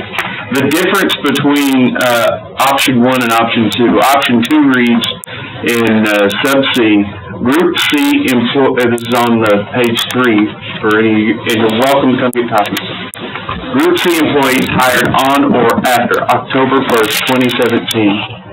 1, employees who retire before the age of 55 are not eligible for any retirement health insurance benefits, regardless of their years of service. 2, employees who retire between the ages of 55 and 64 shall be eligible for 100% county subsidized health insurance until they reach the age of 65. Once the retiree reaches the age of 65, they will no further county subsidized health insurance. They will receive no further subsidized. They will receive no further county subsidized health insurance. I think there was this one here with EMC. And 3, the employees who retire after the age of 65 are not eligible for any retirement health insurance benefits regardless of years of service. So, 55 years of age, 12 years of continuous service, and you're eligible for the retirement benefits. Until prior to October 2017, we just removed the sliding scale. Went back to what it was. And actually, both options did that.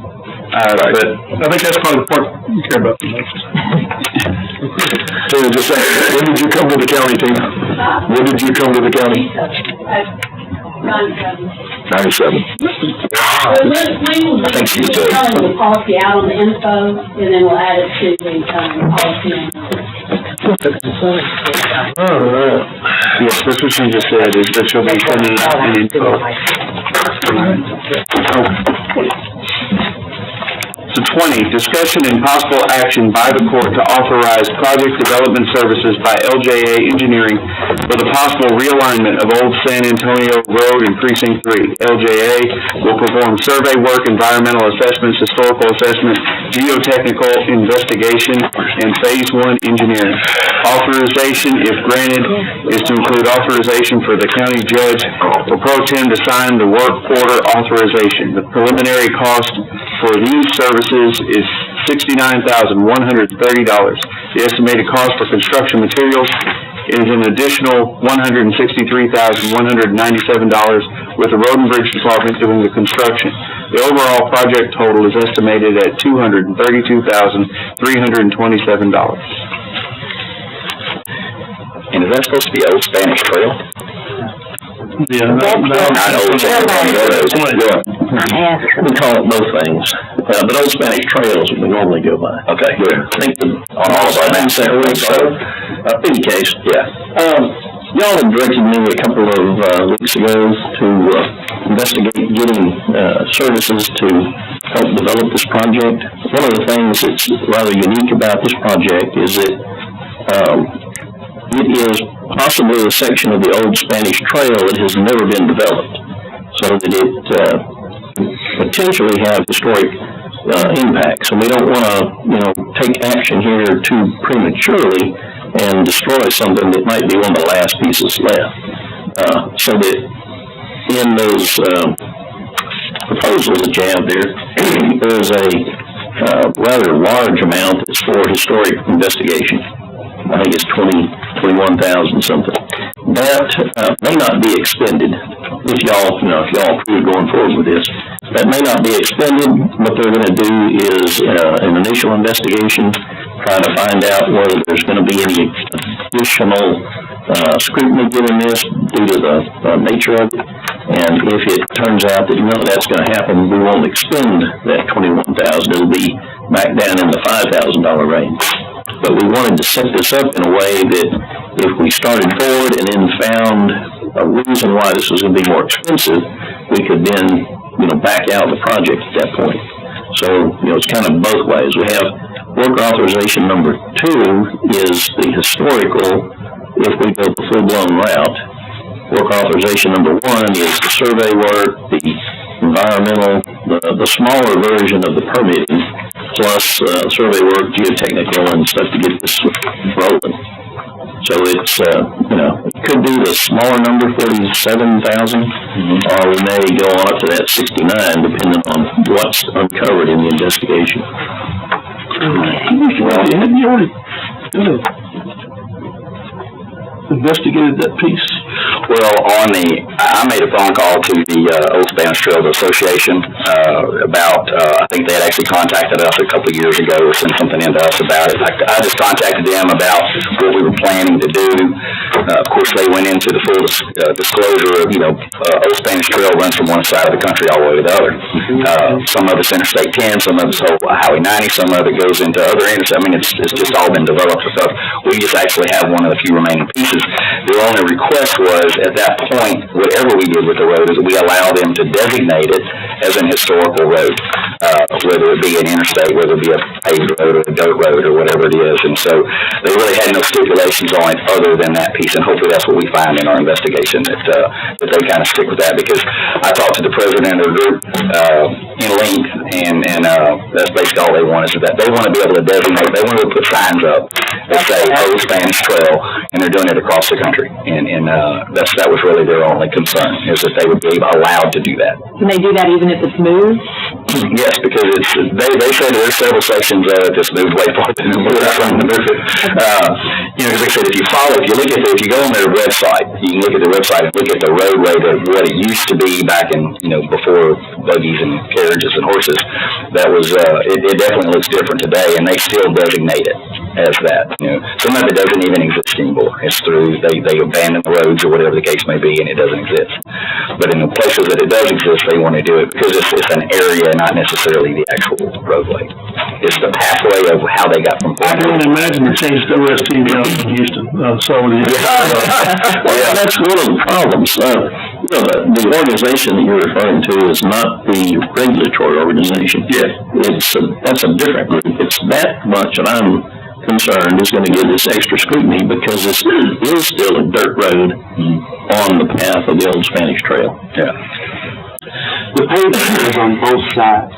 I'm sorry? This is paved. All the way up to it. Up to it on both sides. Mhm. So this dirt section, has that ever been paved? No. Never. Grew up running that road. Yeah. And it's like, safety issues. And that brings up, Mr. Son, I have, and John can tell you, the road's in pretty bad shape from 105 to the portion you're talking about, asphalt, or chip sealing, or whatever you want to call it. I just don't think it, I know the, city of Vital owns the other portion. And I know they'd be very interested in hearing from the county and working together on that street. You're talking about putting fresh asphalt down in a center section there that's dirt, when the rest of the road is in horrible shape. So you're really not, I mean, you're doing some service for your citizen that's in the county. But they gotta travel down this other road. Yeah. So I don't understand why cities and the county can't partner together. All the machinery's mobilized, all the equipment's there, and enter into an agreement like they have in the past, and do the whole road. Well, and I want to say, because we haven't, there is, I'll make sure I say this right, there is a concern, safety concern, and that's why this section has been being addressed. And I think that there's no doubt, we definitely, I want to do the rest of the road too, but our concern today is this section, for safety reasons with the school buses and different things that have to travel that way. And I 100% support this. So, I would love to look at the rest of it, I do, because I think we need to do it, and especially work with our cities if all possible, but just as far as this section right now, there's a reason. And I agree, I'm in favor of moving forward. I'm just opening up the conversation for future, that you're gonna have all the equipment mobilized, you're gonna have all the machines. You already hold almost $2,000 of the city of Idaho's material in an ADON yard from 2 years ago. It's a prime example to reach out and work together. Yeah. To service citizens that are all ours. Yeah, well, I agree with you. I agree. So, but I just wanted to open that conversation up. This project needs to be done if we can accomplish it. I think so. Any other? Would it be the city and the city? It'd be city of Idaho. And If we move the rest of the road, right, not that section. Well, that all being said, unless there's other discussion, I'd like to make a motion that we authorize the project development service by LJA to move forward. And I'll say that. John, one question is, we were at the, commercial school, they were talking about some excess stock material that we can get from TxDOT. This might be a perfect project for that part. Yeah, we get it. I actually made that phone call, I'm sorry, There's some sitting right out there. I made that, phone call when I got back, and we do actually get that project. Right, it's 1,102 tons, I think, this year. They give us approximately the same amount each year. And so some of this cost may be reduced as we move forward, but this would be the high expectation so that we can move forward with the project. How long is that section? The total section is about 2,700 feet. The part that's right next to that old sand pit's about 1,600 feet. So roughly half a mile. Okay, we have a motion from 3, seconded by 4. Any other discussion? 1? Okay. 2? Aye. Judge, aye. 3? Aye. 4? Aye.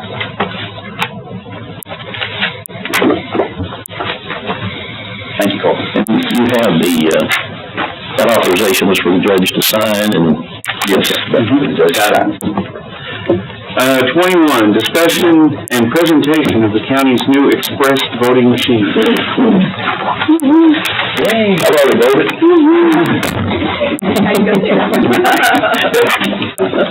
Hello, Judge and Commissioners. We're here today to do a little presentation, Donna and myself, on the new express vote that we're going to use for the first time in the May 4th election.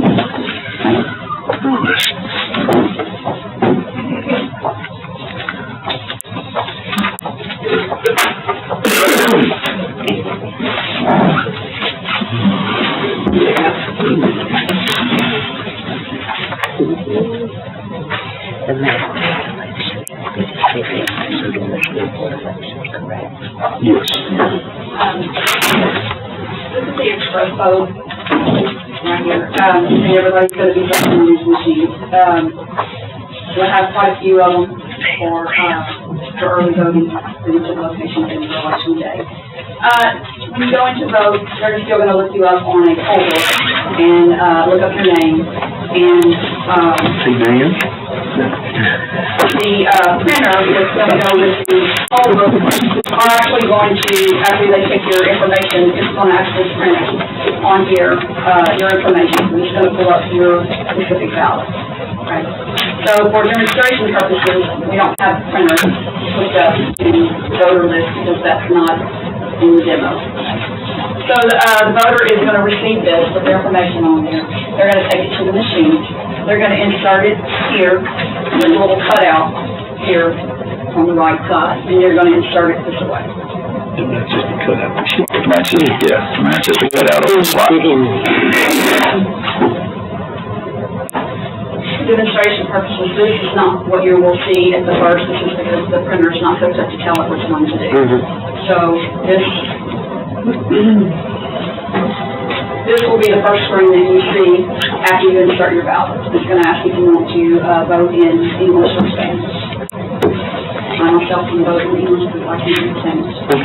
Me too. And you're going to select it. It's going to check it, and then it's going to have a selection of the first contested race. You're going to select, and you're going to read up here, vote for one, or whatever it says. You're going to select whichever you want to vote for. So, I'm just going to do this. You do it by touch. Yes, you're going to do it by touch. So, I've selected this on the Democrat. So, to go to the next race, you're going to hit next. So, the next one, this, next. It says, favorite Texas point of interest, and it gives you a whole list. And it says vote for one. Let's say Padre Island. And we're gonna go next. And then it's going to say if you are in favor of retaining Texas as the official state song. We're gonna say yes. Yeah. And then we're gonna hit next. Okay. So, right here on the screen is going to be a summary screen. It's going to see each of the contested races, or each of the races that you voted for. If you'll notice on here, it gives you check marks, and it gives you these little exclamation marks. Okay? Those mean that you may have made a mistake, or you could have voted for two when you only voted for one. So it's just asking you if you may want to go back and see that race. Okay? So we're going to go back to this one. It's the favorite Texas sport teams. It said you can vote for two. So, I'm gonna vote for Dallas Cowboys, and I'm gonna vote for you. I like it, you're good, you're good. And then it's yellow telling you, and then it also says that Proposition 1 was not fully done. So, when I hit that, it didn't actually mark it, so it's telling me that it didn't work. So I'm gonna go and make it yellow with a check mark on it, because sometimes you put something you think you see it, well, it's telling you that you didn't complete it. And then I'm hitting next. Okay, then you go back to your verification screen right here and kind of verify everything that you've marked on there to make sure it's valid. When you get through, you're gonna hit next, and then it's gonna tell you if you're through, everything's correct, then you're gonna print your card.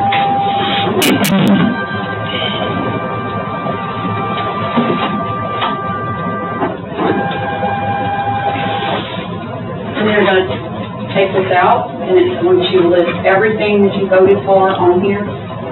So you will actually be able to physically look at it, make sure that your selections are correct, and then you're going to go and serve it in the ballot. What if you found, I looked, just like you said, you looked at it, and I thought, oh, I didn't mean to do Like it's that. one of those mistakes and you let it print out. How do I do it? When you look at this, if it's wrong, you can take it back to the election judge, and she can, cancel this one And give me a new and one. give you another. Okay.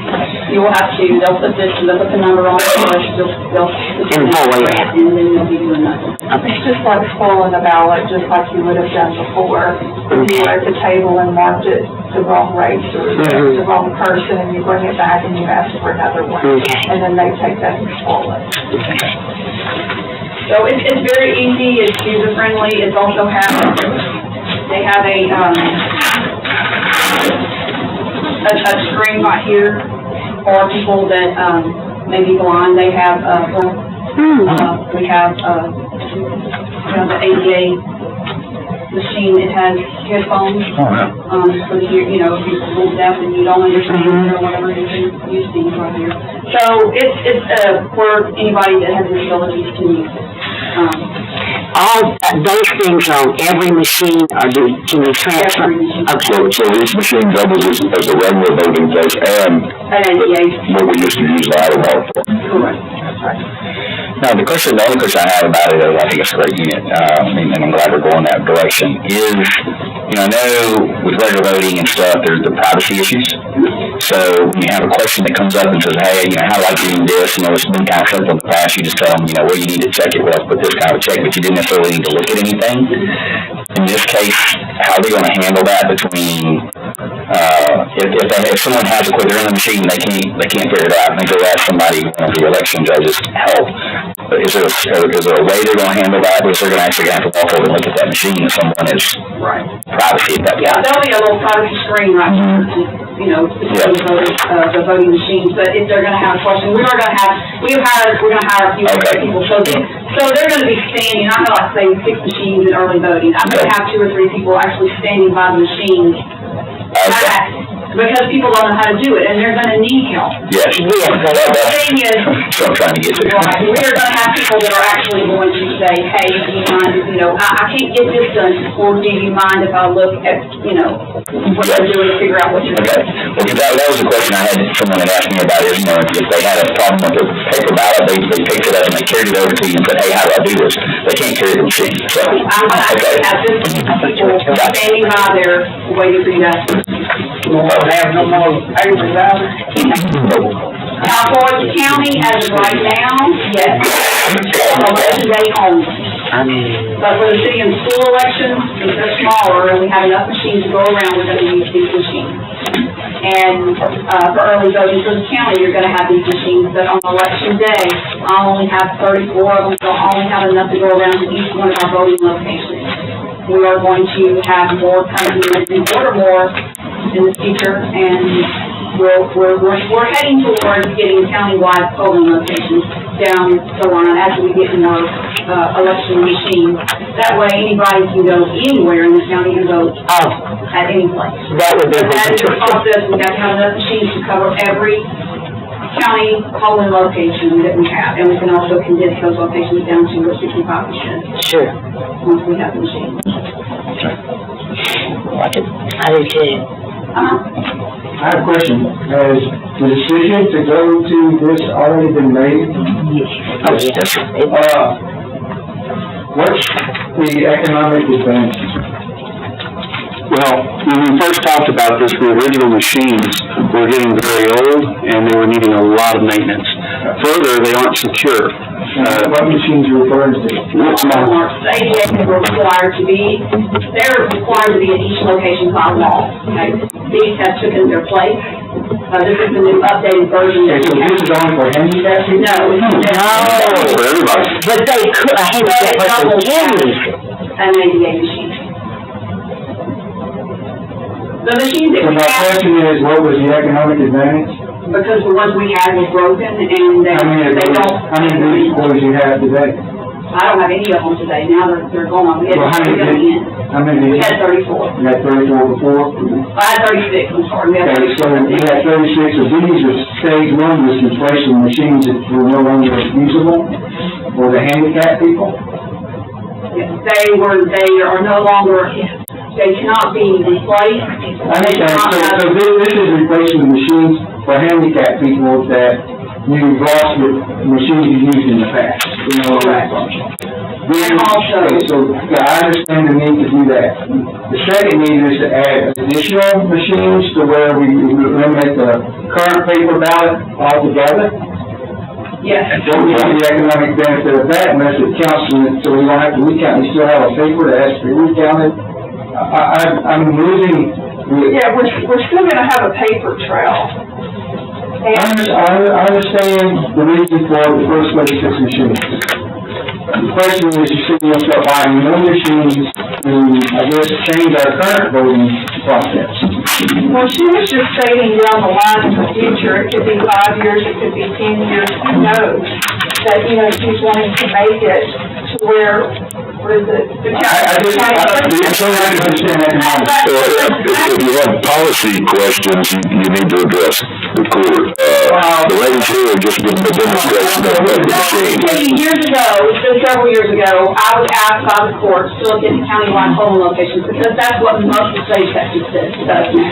Okay, most of them are all going to countywide polling locations, so everybody can vote everywhere, because most of the counties have DREs, which are totally all electronic.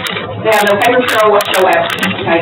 We are a paper county, and I asked the court, instead of us going to DREs, when our machines start breaking down, if they would wait, and please, let's get to a hybrid machine that doesn't only do electronic voting, that we have a paper trail. And when these came out, I asked us to wait for another year to make sure that they work. I understand where you're at now. My issue is moving forward, they have to have some cost to them, they have to have some maintenance, they have to have. Yes, sir. And to answer your question, in the future, the idea of buying the new machines eventually, as time goes on, to replace the old machines, is the same economic benefit as buying a vehicle, because yours is 10 years old and you're spending more on maintenance than you are on a new car. The idea in the future is to replace all of our machines, and we want them to be compatible. I'm not understanding, I don't use the machine when I vote. Well, but I think that, at this point, the thing about it is also you have to go to a specific location to vote. We want to be able to take it where, I think what we're trying to get to is where you can go to any location, but which is more efficient for not only us, because we have to hire election judges and all those people we pay for. If we can shrink that down and let you vote in more locations, and it makes it more efficient, money efficient for us, and more efficient for you, because then you're not having to go, because we have some polling locations that may only have 30 people vote, but we paying the same thing to those election judges as we're paying for somebody who has 5,000 votes cast at that location. So it's an efficiency issue, on top of replacement of equipment that's old and we can't repair it. Paper ballots are getting more and more expensive. We have to sit in front of that thing for 3 hours.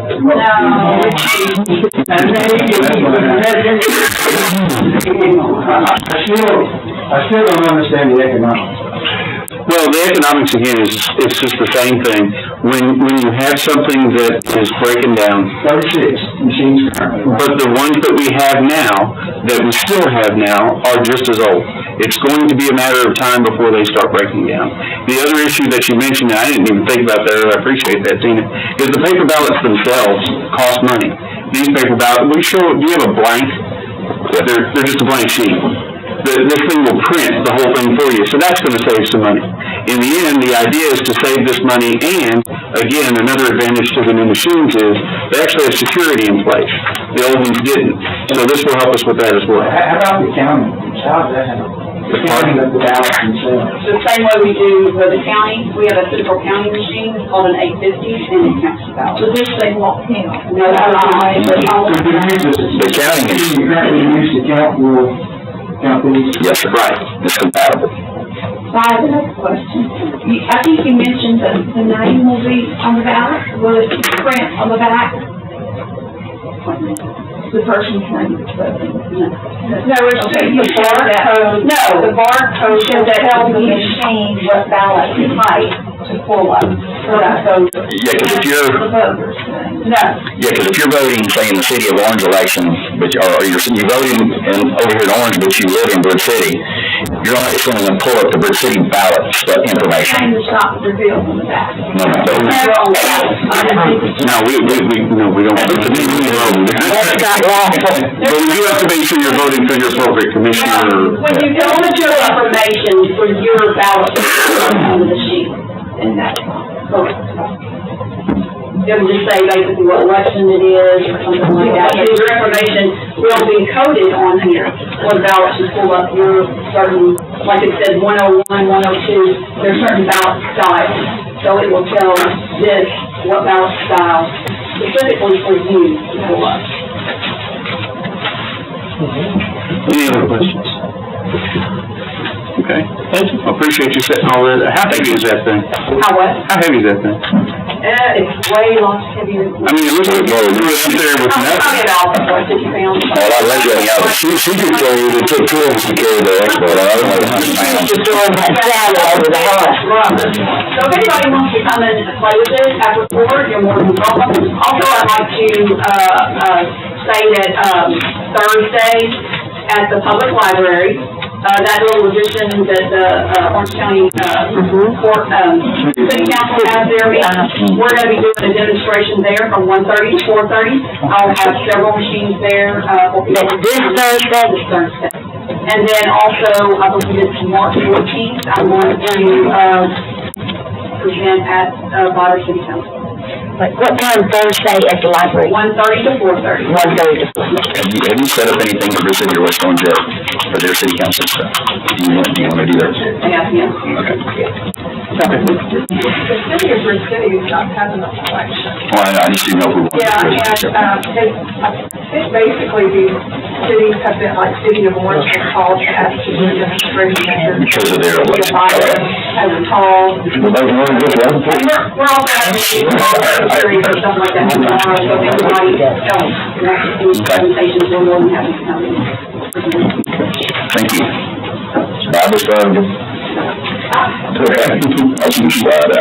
So this was discussion, no action. Move on to 22, discussion and possible action regarding adjourning Commissioners' Court meeting. Second. 4 and 2, 1, 3, 2. Judge, aye. 3, 4. We are adjourned at 4:06.